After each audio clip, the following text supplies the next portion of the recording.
Park से होती है। रात के अंधेरे में हम कुछ शिकारियों को देखते हैं जो यहाँ पर बहुत से जानवरों का शिकार करने आए हैं। धड़ाधड़ गोलियां चलाते हुए वो काफी सारे जानवरों को मार देते हैं और एक शेर के तो पूरे घर वालों को मार देते हैं और वो शेर अपनी जान बचाने के लिए यहाँ से भाग निकलता है। ये शिकारी यहाँ पर जानवरों का इलीगल शिकार कर रहे थे जिसके लिए इन्हें काफी सारे पैसे भी मिलने वाले थे। अब काफी सारे शिकारी तो यहाँ से निकल जाते हैं। 2 शिकारियों को यहाँ छोड़ जाते हैं ताकि वो उस आखिरी शेर का भी शिकार कर सकें। वो शिकारी उस आखिरी शेर के शिकार के लिए पूरे जंगल में ट्रैप्स लगा लेते हैं और उस शेर की तलाश में निकल जाते हैं। अभी दोनों शिकारी अलग-अलग डायरेक्शन में जाकर उस शेर को ढूंढ रहे थे, लेकिन एकदम से पहले वाले शिकारी को अपने दूसरे साथी की आवाज आती है। वो आवाज की डायरेक्शन में जाता है तो देखता है कि उसका साथी बहुत ही ज्यादा जख्मी था। वो समझ गया कि इसके ऊपर शेर ने हमला किया है। वो शेर की तलाश में फौरन आगे की तरफ भागता है तो दूसरे शिकारी के लगाए ट्रैप में फंस जाता है और अचानक वहीं पर शेर आकर उस पर हमला कर देता है और सीन ये यहाँ से कट हो जाता है। सीन कट होकर हम डॉक्टर नेट को देखते हैं जो इसी नेशनल पार्क के करीब एक एरिया में आए थे अपनी दोनों बेटियों को लेकर। यहाँ पर इन्हें वेलकम करता है मार्टिन जो कि डॉक्टर नेट का पुराना दोस्त है और आजकल उस नेशनल पार्क का मैनेजर भी है। मार्टिन इन दोनों बच्चों को उनकी मॉम का गांव भी दिखाता है जो कि अब मर चुकी हैं। फाइनली ये लोग मार्टिन के घर आ जाते हैं और खाना एंजॉय करते हुए हम फील कर पाते हैं कि नेट की बड़ी बेटी मेयर उससे अच्छे से बात नहीं कर रही। वो उससे नाराज है क्योंकि जब उसकी मॉम बीमार थी तो नेट उनके पास नहीं था और आखिर वो उनके लिए तड़प तड़प कर मर गई। इसी नाराजगी की वजह से एक और मर्तबा इनके दरमियान में लड़ाई हो जाती है और नेट बहुत ही ज्यादा डिस्टर्ब हो जाता है। हालांकि वो ये नहीं नोटिस कर रही थी कि उसके डैड कितना उसके लिए परेशान थे। वो सब कुछ ठीक करना चाहते थे जो खुद उन्होंने गलत किया था, इसीलिए तो वो उन्हें घुमाने भी यहाँ लेकर आए थे। सुबह होते ही ये लोग मार्टिन के साथ नेशनल पार्क के लिए निकल जाते हैं। इस सफारी टूर पर नेट की दोनों बेटियों को बहुत मजा आता है। वो उन सारे जानवरों को अपनी आंखों से देखती है जिनके बारे में या तो सिर्फ इन्होंने सुन रखा था या पिक्चर्स देखी हुई थी। यहाँ पर ये लोग नेशनल पार्क के एक स्कूल को भी देखते हैं जो अब बंद था। यहाँ पर ये लोग मार्टिन के एक साथी से मिलते हैं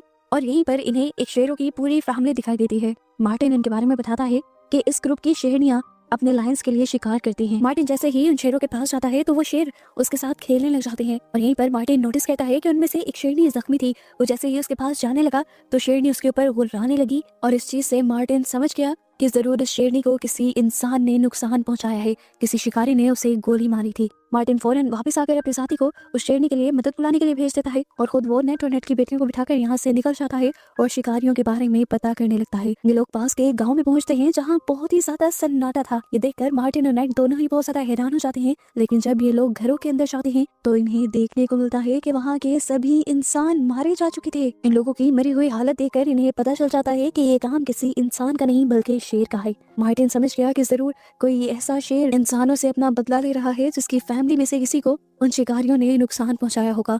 मार्टिन ये भी समझ गया कि वो शेर यहीं करीब ही होगा और इन्हें फौरन अपनी जान बचाने के लिए यहाँ से निकलना चाहिए। ये लोग बाहर निकलते हैं तो नेट अपनी बेटी मेयर को तो देख लेता है लेकिन उसे अपनी छोटी बेटी कहीं दिखाई नहीं देती। ये लोग घबरा जाते हैं और उसे ढूंढने लग जाते हैं। इन्हें पहले भी डर लग रहा था और ऊपर से अचानक इन्हें अपनी बेटी की चीख सुनाई देती है। इन्हें लगा कि शेर ने उसके ऊपर हमला कर दिया है। ये फौरन चीख की आवाज की डायरेक्शन में भागते हैं तो वहाँ नेट को उसकी बेटी बिल्कुल सही हालत में मिलती है। वो असल में एक औरत और एक गाय की लाश को देखकर डर गई थी, इसीलिए चिल्लाती थी। देखने को मिलता है कि इस गाय और औरत को भी उसी शेर ने ही मारा था। ये लोग अब अपने आप को बचाने के लिए फौरन इस गांव से निकलने लगते हैं और कुछ ही दूरी पर इन्हें एक आदमी मिलता है जिसे उसी शेर ने जख्मी किया था। ये देखकर मार्टिन समझ आता है कि शेर यही कहीं करीब है। उसका शिकार करने के लिए मार्टिन यहाँ से निकल जाता है जबकि नेट इस आदमी को फर्स्ट एड देने की कोशिश करता है, लेकिन अफसोस वो इस आदमी को बचा नहीं पाता। इधर मार्टिन के भी पीछे से शेर आ गया था। अपने आप को बचाने के लिए मार्टिन गोली तो चलाता है पर शेर को लग नहीं पाती। गोली सुनकर डॉक्टर नेट डर जाते हैं और मार्टिन की तरफ भागते हैं, लेकिन डॉक्टर मार्टिन को देखकर शेर डॉक्टर मार्टिन की तरफ भागने लग जाता है और डॉक्टर मार्टिन भी अपने आप को बचाने के लिए अपनी कार की तरफ भागते हैं। बिल्कुल सही वक्त पर वो गाड़ी में बैठकर दरवाजा बंद करने में कामयाब हो गए थे पर शेर भी यहाँ आ चुका था और पहला ही सर मारते हुए उसने गाड़ी के शीशे भी तोड़ दिए थे। अब वो गाड़ी के ऊपर चढ़कर गाड़ी के अंदर आने की कोशिश करता है। गाड़ी तो वो तोड़ नहीं पाता लेकिन एक तरफ की विंडो से उसका एक क्लॉ यानी उसका एक पाँव गाड़ी के अंदर चला जाता है। उसी से वो नेट की एक टांग पकड़ लेता है और नेट की बेटी मेयर अपने डैड को बचाने के लिए गाड़ी स्टार्ट कर देती है और इस तरह शेर नेट की टांग को छोड़ देता है। लेकिन क्योंकि मेयर को गाड़ी चलानी नहीं आती थी इसलिए उससे गाड़ी अनबैलेंस होती है और सामने एक खाई के अंदर गिरने वाली होती है, पर सामने लगी हुई एक छोटी सी चट्टान से टकराकर उनकी गाड़ी रुक जाती है। यहाँ पर डॉक्टर नेट अपनी बेटियों को देखते हैं और सुख का सांस कहते हैं कि दोनों अभी तक ठीक थी। अचानक ही उन्हें बोगी टॉकी में किसी की आवाज सुनाई देती है। पता चलता है ये मार्टिन था जिसकी टांग बुरी तरह जख्मी कर दी थी शेर ने और वो चल नहीं सकता था।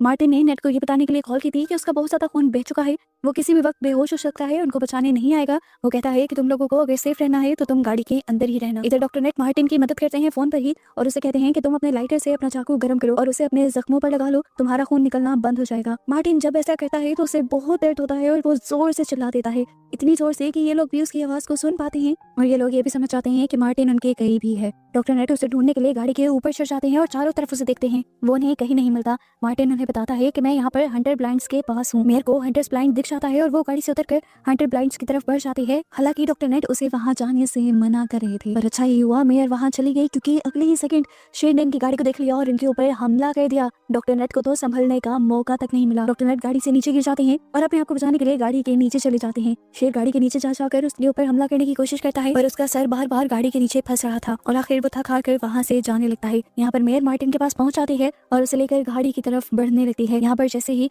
डॉक्टर नेट गाड़ी के नीचे से निकलते हैं, शेर अचानक से पता नहीं कहाँ से निकलकर दोबारा उस पर हमला कर देता है। शेर ने चला के दिखाई थी, वो पीछे हुआ था ताकि खुद ही नेट बाहर निकल आए। इससे पहले कि वो नेट को पूरी तरह मार देता, नेट की छोटी बेटी गाड़ी के अंदर से एक बेहोशी वाला डार्ट हिम्मत दिखाते हुए शेर के ऊपर मार देती है और तड़प कर शेर यहाँ से चला जाता है। डॉक्टर नेट और उसकी बेटी यहाँ पर बच जाते हैं और इतने में ही मेयर मार्टिन को लेकर गाड़ी तक आ जाती है। ये लोग देखते हैं कि मार्टिन की हालत बहुत ज्यादा खराब थी और उसे स्टिचेस लगाने की जरूरत थी। फर्स्ट एड किट पहले से ही इस गाड़ी में मौजूद थी। डॉक्टर नेट मार्टिन को स्टिचेस लगाने लगते हैं बगैर किसी पेन किलर के। ये स्टिचेस बहुत ज्यादा दर्द दे रहे थे, इसी वजह से मार्टिन बेहोश हो जाता है। ऐसे ही मार्टिन के होश आने के इंतजार में दोपहर से रात हो जाती है।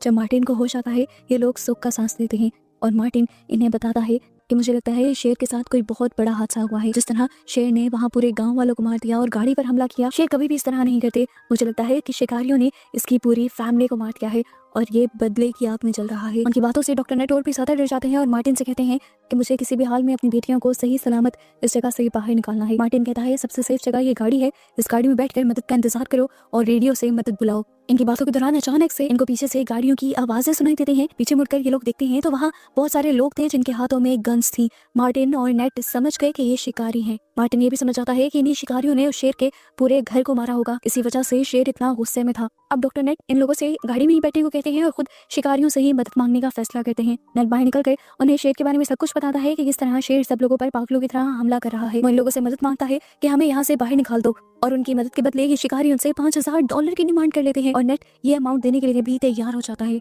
ये लोग अब डॉक्टर नेट की गाड़ी चेक करते हैं तो वहाँ पर इन्हें मार्टिन दिख जाता है।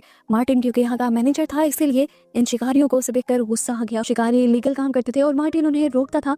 मार्टिन ने तो 3 शिकारियों को भी मारा हुआ था और इसे गुस्से में ये लोग मार्टिन के साथ साथ इन सबको बंदी बना लेते हैं और उसी टाइम पर वो शेर अपना बदला लेने के लिए दोबारा यहाँ जाता है और गन पकड़े हुए इन शिकारियों पर हमला कर देता है और ये लोग मौके का फायदा उठाकर अपनी गाड़ियों में वापस बैठ जाते हैं। नेट फौरन ही शिकारियों की गाड़ी लेने के लिए जाता है, लेकिन देखता है कि शिकारी की गाड़ी के अंदर चाबी नहीं थी। उसने देखा था कि येलो शर्ट वाला शिकारी वो गाड़ी चला रहा था। वो अब उस शिकारी से चाबी लेने का डिसाइड करता है और यहाँ आकर इन लोगों को कहकर जाता है कि जब तक मैं ना आऊँ तुम लोग इस गाड़ी से बाहर मत निकलना। डॉक्टर नेट दूसरी तरफ जा ही रहा था कि अचानक से उसने देखा कि शेर दोबारा यहाँ आ गया है। शेर से बचने के लिए वो एक दरख्त के ऊपर चढ़ जाता है, लेकिन तभी उसकी वॉकी टॉकी आवाज कर देती है। वो अपनी वॉकी टॉकी को नीचे गिरा देता है, पर शेर भी अब इस दरख्त के नीचे ही आकर खड़ा हो गया था ताकि नेट नीचे उतरे और वो नेट का शिकार कर ले। डर से नेट का बुरा हाल हो जाता है और इसी टाइम पर इसी दरख्त पर एक सांप नेट के ऊपर हमला करने वाला होता है। नेट हिम्मत दिखाता है और उस सांप को गर्दन से पकड़कर शेर के ऊपर फेंक देता है और इस तरह शेर वहां से भाग जाता है। नेट भी मौका पाकर जल्दी से नीचे उतरता है और तालाब के रास्ते से दूसरी तरफ जाने लगता है। उसके तैरने की आवाज दोबारा शेर को सुनाई दे देती है और शेर यहाँ पर उसके पास आ जाता है उसे पकड़ने के लिए। पर ठीक वक्त पर नेट यहाँ पर टूटी हुई झाड़ियों के नीचे छुप गया था। उधर नेट की बेटियां उसका इंतजार कर रही थी। काफी वक्त गुजर चुका था, वो डर गई थी, इसीलिए वो गाड़ी का हॉर्न दे देती है और शेर उस हॉर्न की तरफ अट्रैक्ट हो जाता है और इस तरह नेट उस तालाब से निकलकर उस शिकारी को भी ढूंढ लेता है जिसके पास गाड़ी की चाबी थी। मार्टिन जल्दी से उसकी चाबी के साथ साथ उसकी गन भी ले लेता है और अपनी गाड़ी की तरफ निकल पड़ता है। यहाँ दिखाया जाता है कि शेर उनकी गाड़ी के पास आ चुका था और उसे देखकर मेयर और नोवा बहुत ही ज्यादा घबरा जाती हैं। मार्टिन उन्हें रिलैक्स रहने को कहता है। शेर बार बार उनकी गाड़ी को तोड़ने की कोशिश करता है और फाइनली एक हिट पे वो गाड़ी की एक विंडो तोड़ भी देता है और अपना सर उस विंडो के अंदर कर देता है। ये शेर अब अपने मुंह से ही मेयर के ऊपर हमला करने लगा था और इसके इस तरह से हमला करने की वजह से गाड़ी डिसबैलेंस हो रही थी। पहले जो वो खाई की एक किनारे पर अटकी हुई थी, वो किनारा भी आगे से टूट जाता है और गाड़ी नीचे की तरफ गिरने ही वाली होती है। मार्टिन अपनी जान खतरे में डालकर उस शेर का मुंह पकड़ लेता है और मेयर और नोवा को गाड़ी से निकलने को कहता है। जैसे ही वो दोनों गाड़ी से निकलती हैं, गाड़ी का सारा वजन उसकी अगली तरफ चला जाता है और गाड़ी खाई के अंदर गिर जाती है। शेर तो गाड़ी से बाहर निकल जाता है, लेकिन मार्टिन अभी भी उस गाड़ी के अंदर था। गाड़ी का हाल बहुत बुरा हो चुका था और उसका पेट्रोल भी निकलने लगा था। मार्टिन बहुत ही ज्यादा जख्मी हो चुका था, उससे अब सांस लेना भी मुश्किल हो रहा था। वो जान गया था कि वो अब बचेगा नहीं। और दूसरी तरफ शेर, वो तो अब खाई से नीचे उतरकर दोबारा मार्टिन पर हमला करने के लिए उसके पास पहुंच गया था। उसे देखकर मार्टिन एक बड़ा फैसला लेता है और अपना लाइटर जला लेता है। क्योंकि गाड़ी में पहले से ही पेट्रोल गिरा हुआ था, तो गाड़ी एकदम से ब्लास्ट हो जाती है। उसने ऐसा इसलिए किया था कि शेर उसी के साथ मर जाए और ये खतरा खत्म हो जाए। इस हादसे में मार्टिन मर जाता है और दूर खड़ा नेट जो ये सब देख रहा था, ये देखकर बहुत ही ज्यादा टूट जाता है। खैर, यहाँ पर अभी दुख मनाने का टाइम नहीं था। मार्टिन जल्दी से मेयर के जख्मों पर कपड़ा बांधता है और शिकारियों की गाड़ी में बैठकर ये लोग यहाँ से निकल जाते हैं। दिखाया जाता है कि सुबह भी हो जाती है और ये लोग उस जगह पे पहुंच जाते हैं जहाँ पर शेरों का एक दूसरा झुंड था और इसी झुंड को तो मार्टिन ने सबसे पहले इनसे मिलवाया था। इधर तक पहुंचकर नेट देखता है कि उसकी बेटी की हालत बहुत ही ज्यादा खराब हो रही है। खून बहुत ज्यादा बह चुका है और अब उसकी बेटी मर जाएगी अगर उसका इलाज ना किया गया। इसीलिए वो फैसला करता है कि वो इसी जगह रुकेगा। अपनी बेटी को लेकर वो उसी स्कूल में चला जाता है जिसे हमने स्टार्ट में देखा था। नेट तो मेयर की पट्टियां करने लग जाता है, जबकि नोवा देखती है कि इस जगह पर बहुत सारे जानवरों के सर और खाले लटकी हुई थी। वो समझ गई कि ये उन्हीं शिकारियों का अड्डा है। अब नेट इन लोगों से कहता है कि तुम लोग कुछ देर यहीं रुको, मैं भाई से मदद बुला के लाता हूँ। वो अभी बाहर गया ही था कि दूर से हमने देखा कि वही शेर यहाँ पर आ रहा था जो पागल हुआ था। असल में वो मार्टिन वाले ब्लास्ट से भी बच गया था और अपना बदला लेने के लिए आया था। वो जैसे ही विंडो से अचानक से इन लड़कियों पर हमला करता है तो ये लड़कियां चिल्ला देती हैं और नेट अपनी बेटियों की आवाज सुनकर यहाँ पर आ जाता है। उसके पास शिकारी वाली गन थी। वो शेर के ऊपर गोलियां चलाने लगता है और शेर डर कर यहाँ से भाग जाता है। नेट अपनी दोनों बेटियों को एक दूसरे रूम में भेज देता है और उनको सख्ती से कहता है कि तुम लोग तब तक यहाँ पर रहोगी जब तक मैं तुम्हें दोबारा लेने ना आऊँ। वो उसे कहता है कि अगर हम साथ रहे तो ये हम सबको मार देगा, मुझे किसी भी तरह करके इसे रोकना होगा। अब कुछ सोचते हुए नेट एक चाकू लेकर बाहर निकलता है और शेर का ध्यान अपनी तरफ कर लेता है। वो भागते हुए शेर को बाहर ले आता है उस जगह पर जहाँ पर शेरों का दूसरा झुंड था। इस पॉइंट पर आकर शेर नेट को पकड़ लेता है और नेट पर हमला करने वाला होता है, पर नेट भी अपने आप को बचाने के लिए अपने चाकू से शेर के ऊपर हमला करता है। लेकिन इन हमलों का कुछ ज्यादा फर्क नहीं पड़ रहा था। शेर ने नेट को ज्यादा जख्मी कर दिया था। नेट की हालत अब बुरी हो गई थी। इससे पहले कि आखिरी वार कर ये शेर नेट को मार देता, दूसरे शेर ये सब देख लेते हैं और शेर के ऊपर हमला कर देते हैं और आखिर उसे मार देते हैं। इन शेरों ने असल में नेट को नहीं बचाया था, बल्कि अपनी इज्जत को बचाया था, क्योंकि शेर अपने इलाके में किसी दूसरे शेर को शिकार करता देखकर बर्दाश्त नहीं करते। आखिर वो पागल हुआ शेर वहीं पर मर जाता है और नेट भी ये सब कुछ देखते देखते बेहोश हो जाता है, क्योंकि जख्मों ने उसकी हालत बुरी कर दी थी। उसे होश आया तो वो हॉस्पिटल के बेड पर था। हमें पता चला कि उसे रेस्क्यू कर लिया गया था। ये तीनों सही सलामत थे। ये देखकर नेट को बहुत ही ज्यादा खुशी हुई थी। नेट और नेट की बेटियों के दरमियान में जो फासले थे, क्योंकि नेट एक वक्त पर इन्हें छोड़ गया था, वो भी अब खत्म हो गए थे, क्योंकि उसकी बेटियों को समझ आ गया था कि नेट उनसे बहुत प्यार करता है और उन्हें बचाने के लिए कुछ भी कर सकता है। इनका बॉन्ड पहले जैसा स्ट्रॉन्ग हो गया था और अब ये लोग अच्छी लाइफ एक साथ गुजारने वाले थे। मूवी के पोस्ट क्रेडिट सीन में हम दोबारा उन्हें नेशनल पार्क के पास देखते हैं, जहां वो अपनी मॉम के फेवरेट पेड़ के साथ एक पिक्चर खिंचवाते हैं और इन्हीं को इस तरह दिखाते हुए ये मूवी की यहाँ हैप्पी एंडिंग हो जाती है।